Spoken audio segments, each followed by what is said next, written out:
Thanks, welcome everyone. It's great to see you all here. Inaugural lectures are unusual. Firstly, you have a different audience. I've got my friends here, I've got past colleagues, I've got current colleagues. Scarily, virtually everybody in this room knows me very well, and therefore there's really nowhere to hide. My background is also unusual. As Ian said, I'm a dentist by background, and I'm an unusual visiting professor in that I'm not a specialist in anything. Most people would describe a chief executive as someone who knows a little about a lot and not a lot about anything, and therefore really shouldn't be left to lecture at any great length.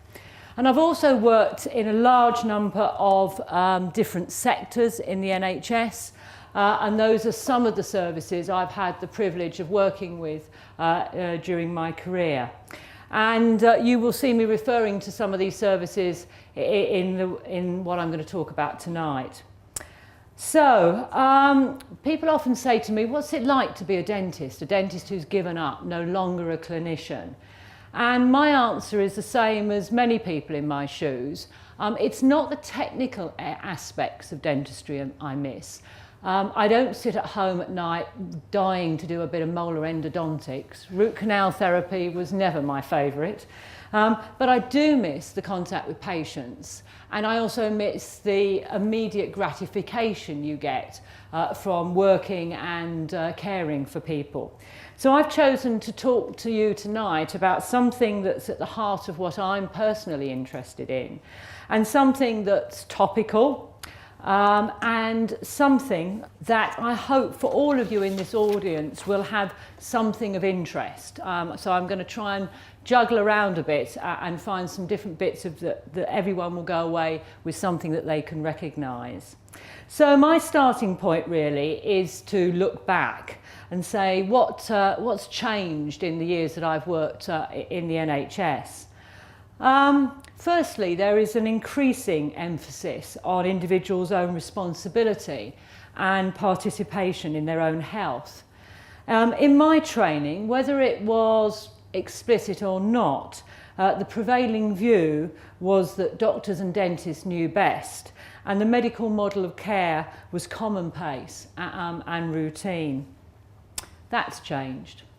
Also, what's changed is that there's been a massive explosion in what we call the information revolution, principally the internet.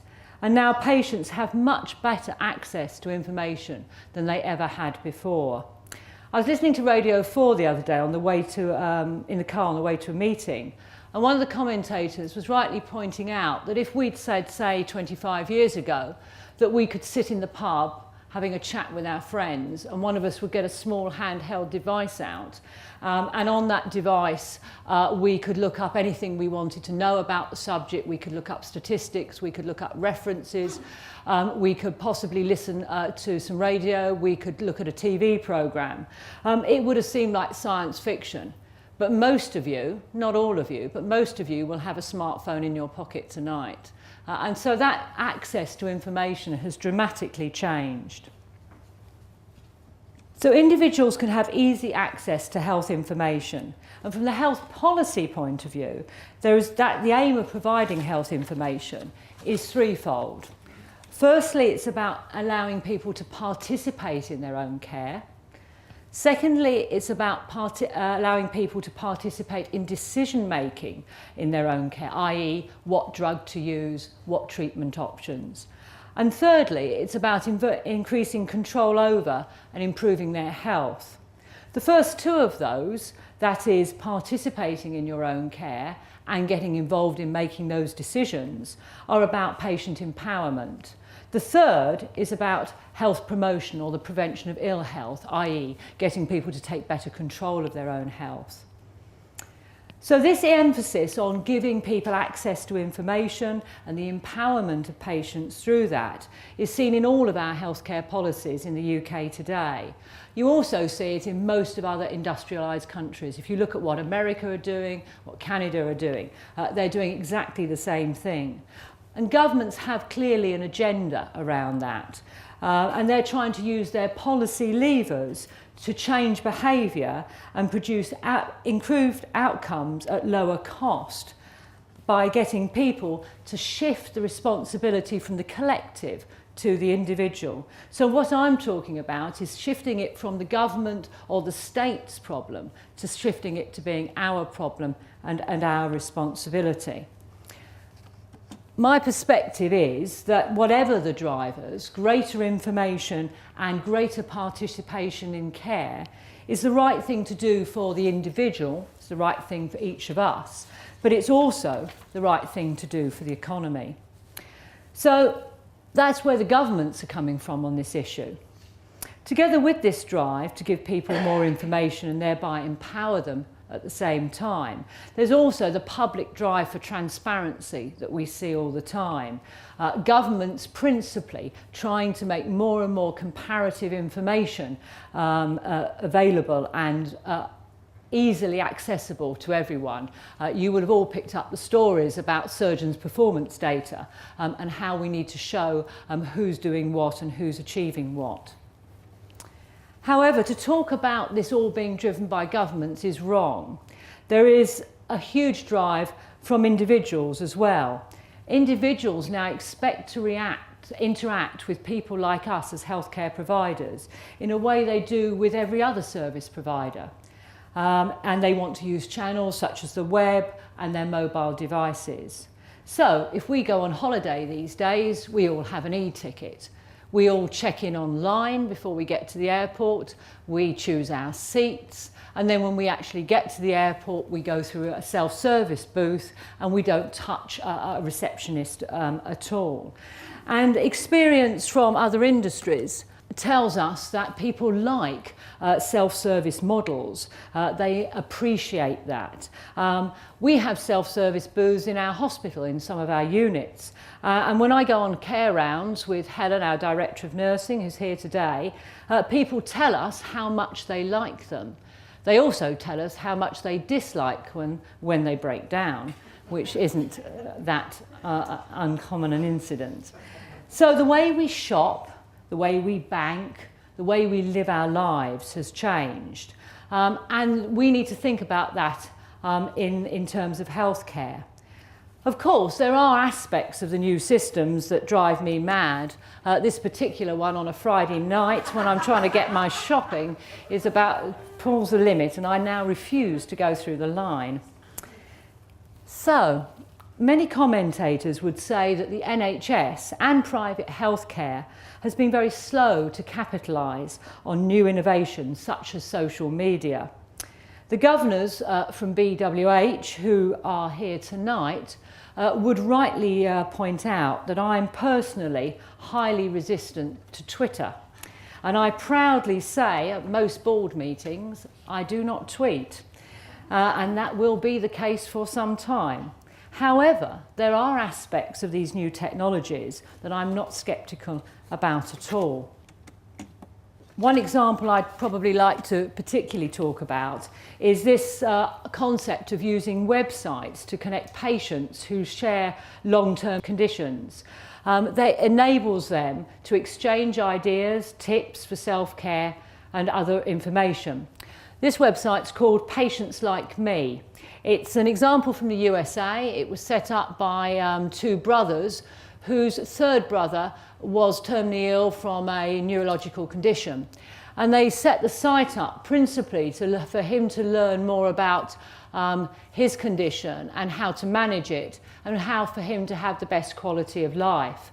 The screenshot that's up on the thing is from the site around multiple sclerosis, and it's just one Chris and I chose.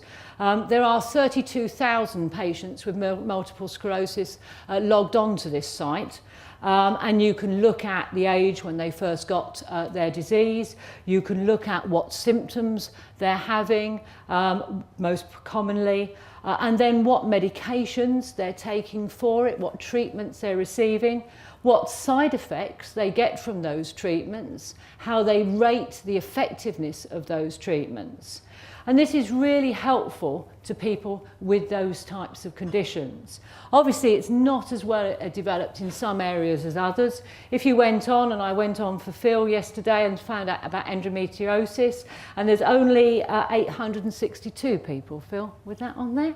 And that if you go to Huntington's disease, which obviously is uncommon, but some of you will be very familiar with, there's only 283 people. But 283 people with Huntington's is a hell of a lot of people when you look at the prevalence of that condition. So I think these sorts of websites are hugely giving huge opportunities, not only for patients, but also for us as healthcare professionals to really understand patients' experience of both effectiveness and side effects. Tonight, I'm going to focus on patient participation in terms of individual care and decision making, and the shift away from doctor or dentist knows best to a different relationship, what I would often term as from God to guide. However, before I move on, one thing I suppose I would just want to say, given the opportunity, is that I took a public health qualification early on in my career. And patient empowerment and the sorts of information I've been talking to you about are about trying to get people to take better control of their own health. However, public health in our country remains a Cinderella. It's the same sort of Cinderella as it was when I started in the NHS, despite much rhetoric. It remains de-emphasised in health policy in the UK and in other countries such as America. Health policy and health debate continues to be dominated by diagnosing and treating illness rather than promoting health. And empowerment of patients, and if we're thinking about the sorts of things we're thinking about tonight, should not only be about engaging patients in their own health care and giving them control of it, but also giving them control over the future of their health. That's a leap I don't think we've made, but that's probably for another day. So, if we're going to get patients more involved in their own care, and ideally in decision making, this will require patients to develop health literacy. I don't think information itself is enough. There's ample evidence that patients with good health literacy do make better decisions, but it's also evidence that information alone will not do it. Access to good quality information, however, is no longer a problem, as there is a massive growth of websites for the public to use with really good sources of information available. All of those are sources you can use, and if you go across them, you can start to see things like royal colleges, charities, the NHS, etc. So lots of really good resources for patients to use. However, also an awful lot of rubbish still out there. While we acknowledge the contribution that information can add, we also know that health patients want to see healthcare professionals who know their particular circumstances and understand their condition. Continuity of care remains extremely important for patients and something that we should never underestimate. Patients who don't believe that their healthcare professional knows their particular circumstances or is particularly attuned to their story are often highly dissatisfied. And certainly in the complaints we see at the hospital, that is reflected. The personal focus and the quality of contact with the doctor, nurse or midwife remains central at this time. Even though things like consultation times have really dropped across healthcare due to rising demand and the pressures of efficiency. The average GP appointment, whether you're a doctor or a dentist, is between 5 and 10 minutes. And at the same time, the way general practice runs, which has been traditionally rooted in a very personal relationship with your GP, has changed also. One of our local multi-practice groups here in Birmingham, called Vitality, are taking one step forward. In terms of trying to deal with their workload, they're currently investigating using e-consultations. So adopting the concepts of email and seeing if they could apply that to consulting with their patients on a regular basis. That's not an interesting idea, but one that clearly needs some very careful thought. Outside of primary care, there are just as many pressures on our hospital doctors and nurses as well. Increasing specialism means that healthcare professionals need to digest a patient's information very quickly to be able to offer them personalised medicine. And what we're able to offer in terms of continuity of care is really changing too. Moving on, I think we also should note that not all patients want to be empowered to take decisions about their own health care. For example, some patients want to be the doctor or the dentist to be firmly in control. That photograph is a photograph of my dad.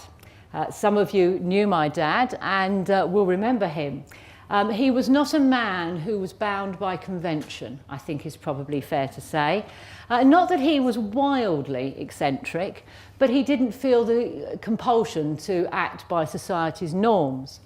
I remember asking him when I was a child, I was about 11, I said, "Dad, I wondered if we should go on a family holiday this year." And he looked at me and he said, "Why on earth would we want to do that?" And I said, "Well, everybody else seems to do it, Dad." And he said, "Well, we wouldn't all want to go to the same place. We haven't got the same interests. That wouldn't be a good idea at all." Another of his abandonments of what social norms did not necessarily mean a lot to him.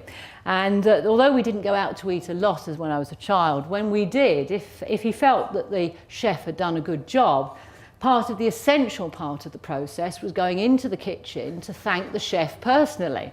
By that time, my mother had usually got her head in her hands saying, "Oh my God, he's doing it again." But this was a man who didn't mind challenging society. And the reason for telling you the story is that I remember phoning him up one day, and my father had had prostate cancer for a very long time. And I phoned him up to find out how his latest outpatient appointment had gone, something I regularly did. And I thought, we were chatting about it. So I said, "So what did he say?" Blah, blah, blah. And he says, "Well," he said, "it seemed to go all right. And he wants me to go in and have an operation. And I've booked in to have one in 2 weeks' time." I said, "Oh, great." I said, "So what are you having done?" He said, "God knows." He said, "But the bloke thought it was a really good idea." And I said, "Come on, Dad, we can't have that. I'll have to phone up." And the first one, "Rosemary, don't start," he said. "The doctor knows best." So that's a story, and it's a true story. But we do need to understand that it's not wrong for patients to want clinicians to make some or all of the choices for them. And I think we do need to remember that from time to time.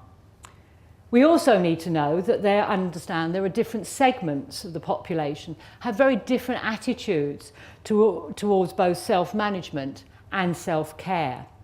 Indeed, a sizable proportion of the population belong to groups who are not very engaged with health. They can be fatalistic, they can be in denial. Attitudes vary significantly between cultures, as does a willingness to challenge professional views. Also, information can inadvertently medicalise normal variation and turn risks into diseases and create unnecessary anxiety. You only have to look at a group of first-year dental students who have picked up their medical textbooks for the first time, have read through them and have decided they've either got everything or had everything that's in the cover, from cover to cover. People will read what they want into the information, and that's why health literacy is so important.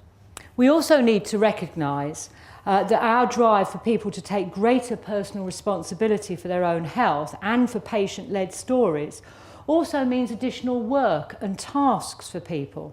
And that's something that healthcare policymakers often fail to understand. So I'm going to tell you another story now, and this is Mary. You can see I did not win any classes at art at school, but this is Mary. 4 years ago, Mary was diagnosed with diabetes.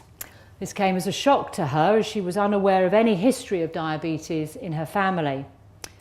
Following her diagnosis, Mary spent a lot of time informing herself about alternative treatments, about the possible cause of the disease, about what she needed to do to manage her condition in terms of lifestyle and diet.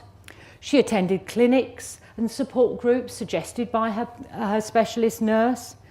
She learned some basic nursing tasks in terms of how to monitor her medication, test her blood, take her insulin, understand her carbohydrate intake. And recently she was asked by a patient advocacy group to help others by recounting her experiences on the website. She's what we would call an ideal patient. However, Mary is beginning to think that having diabetes is like having another job. The work she does to stay informed reminds her of her being at school, and her efforts to educate others, raise money, organise meetings for her support group, along with her daily tasks she does to manage her condition, consume much of her energy and skill. When Mary was first diagnosed, she felt good about working for herself and on behalf of others, but now she feels tired and she resents being pressurised to be consistently upbeat and positive about her disease. Sometimes she just wants to resign from her unpaid job and have someone else take over to care for her.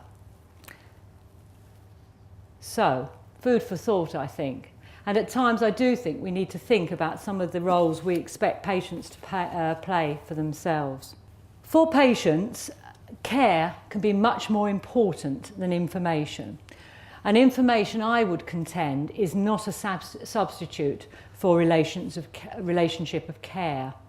We need to acknowledge that healthcare is now framed differently in that patients have much more access to information, and that's to be really welcomed.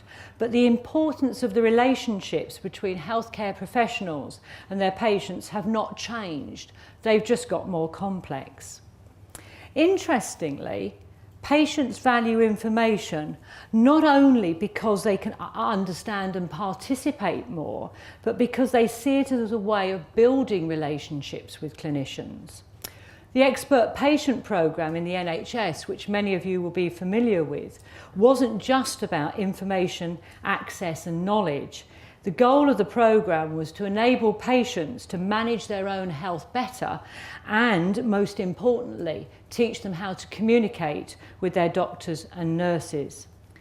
So I believe we need to deliver an environment that attends not only to information provision to patients, but to connection, to closeness, to competence, and to personal acknowledgement. Involving patients in decision making and in their own care isn't easy. It's easy to say, but it's not easy to do. Often healthcare conversations, we're trying to find ways to convince the patient to make a good decision whilst avoid being overtly prescriptive or judgmental. So it's about trying to create that facilitating environment. What I mean by that is that we need to create environments where a patient's perspectives are listened to and acted upon, and where we can pass on how healthcare can best help them. So, how do people in practice establish these helping relationships? Studies tell us that practitioners do not follow simple rules about providing information. If you analyse highly competent practitioners, they join with the patient in managing the dialogue to balance those conflicting aims. They restrict and shape the information they give. Doing this, however, is not always easy, especially when those healthcare professionals, those doctors or midwives, have firmly held views. One of the issues we're currently dealing with at the hospital is maternal request for C-section, for caesarean section. NICE, a couple of years ago, gave women the opportunity to request C-sections. However, some of our staff, some of our midwives and some of our obstetricians don't actually fundamentally agree that it should be a patient choice issue, irrespective of what NICE has said. But how can we ensure that women's voices are heard and those conflicting aims are balanced when we all have personal views about things that we're trying to either, we may be trying to cover or uncover? Again, at BWH, we're doing some work with Sarah Kenyon about how we might work through those sorts of things where we find ourselves conflicted by our own professional views. However, it's not only healthcare professionals that restrict the information they seek and hear. Patients also deploy many devices for constructing positively what they've been heard. So, for instance, sometimes patients don't request or don't hear unpleasant information. Patients also desire hope, and many do not want information that would destroy that hope. For example, they don't want to hear their condition will be chronic and not get better. They don't necessarily want to hear about recurrence or their chance of getting pregnant. The literature tends to generalise that patients with serious diseases are often less keen on taking responsibility for treatment decisions than those with less serious diseases. However, it's not as black and white as that, and the nature of the condition is only one factor, and there are many others. Cancer studies also tell us something that we did not expect. Healthcare professionals often focus on the issue of disclosing bad news. It's a key topic for doctors and nurses to talk about. Who is going to tell the patient and how are they going to tell the patient? It's a topic of discussion.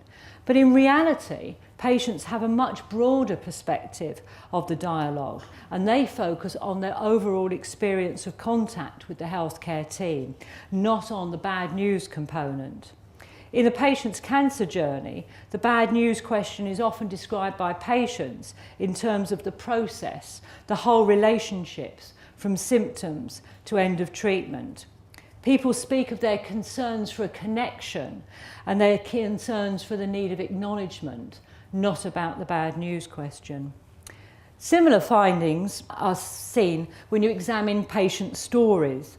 Patient stories tell us that the patients are primarily concerned with the doctor or nurse's competence and whether he or she was personable and respected the patient's integrity.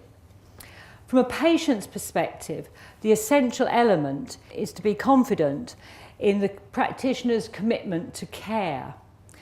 One of the real difficulties for us is that researchers are still unclear about what makes caring feel authentic. However, if you observe skilled clinicians, we can certainly see that many practitioners have clearly worked out how to show that and how to be authentic. But for a university such as this, in teaching communication skills, how do we deal with the question of authenticity? If patients are really concerned about the individual character of their practitioners, they want to feel that their practitioners are people who genuinely care.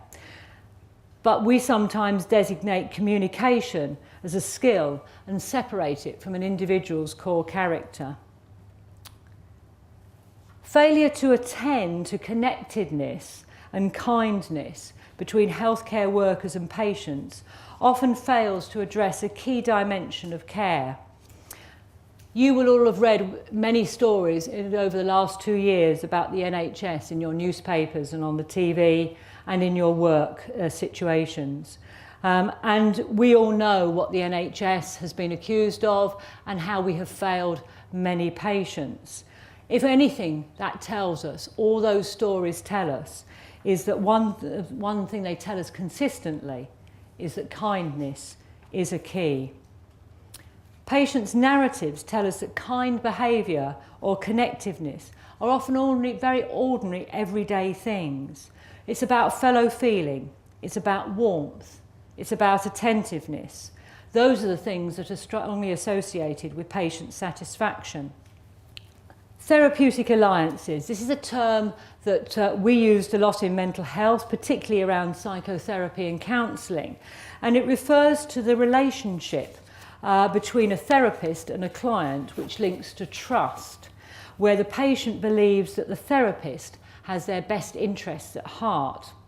There's a huge amount of research, more than 4,000 papers, that provides consistent evidence and agreement that a good outcome is much more likely when a good therapeutic alliance has been established.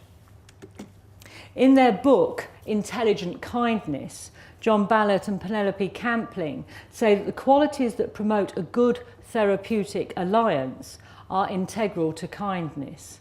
They also expose, perhaps maybe surprisingly, that there is a substantial body of knowledge which sheds light on the subject of what is kindness and what is managing to be kind about.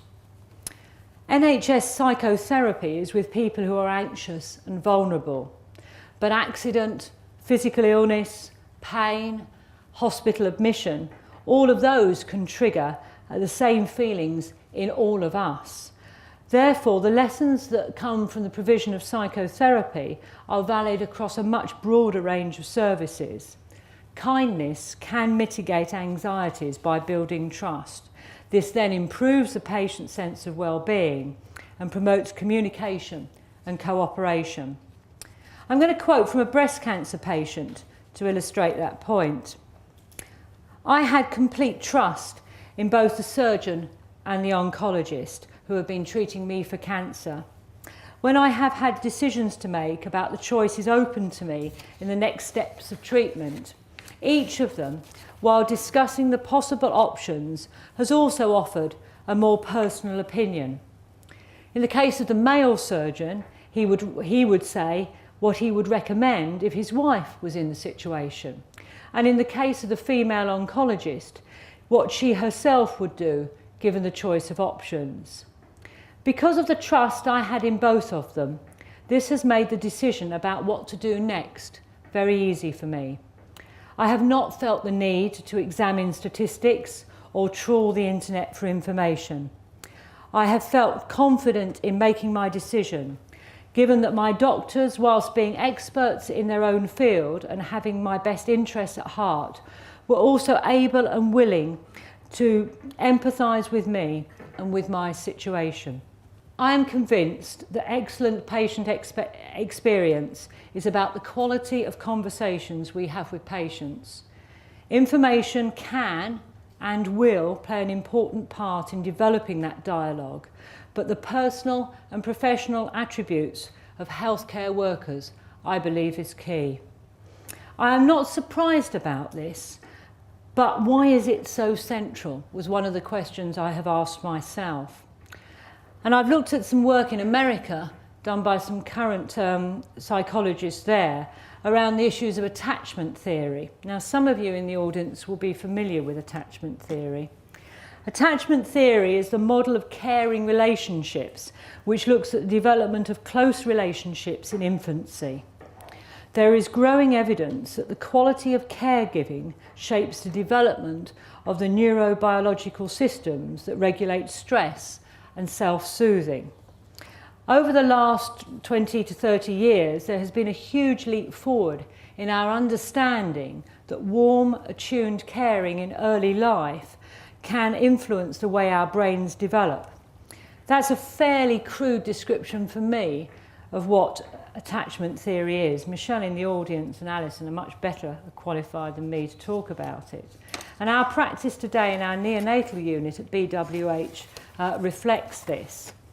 We also know throughout life the experience of kindness actually continues to trigger the release of endorphins, which are naturally produced opiate-like substances, and oxytocin. And these, put very simply, start to be an emotional regulatory system where millions of coordinated brain cells are programmed to be activated by kind, soothing, affectionate behaviour. So it's put forward by some that patients who are anxious about healthcare contacts are soothed by this process when they have trust in their doctor or nurse. I don't know if that's the correct theory. I am not a neurobiologist, but it does offer one explanation as to why helping relationships are the key. So, in summary, healthcare is now framed differently in that patients have much more access to information. There has been a shift away from the doctor or dentist knows best to a different relationship. Greater participation for patients in their own care is absolutely the right thing to do. But personal focus and the quality of contact remain central. Not all patients want to be empowered to take decisions. Patient-led services often do mean additional work for people, and something we shouldn't underestimate. Information is not a substitute for the relationship of care. However, for patients, information is a way of building relationships with those clinicians and with the people who care for them.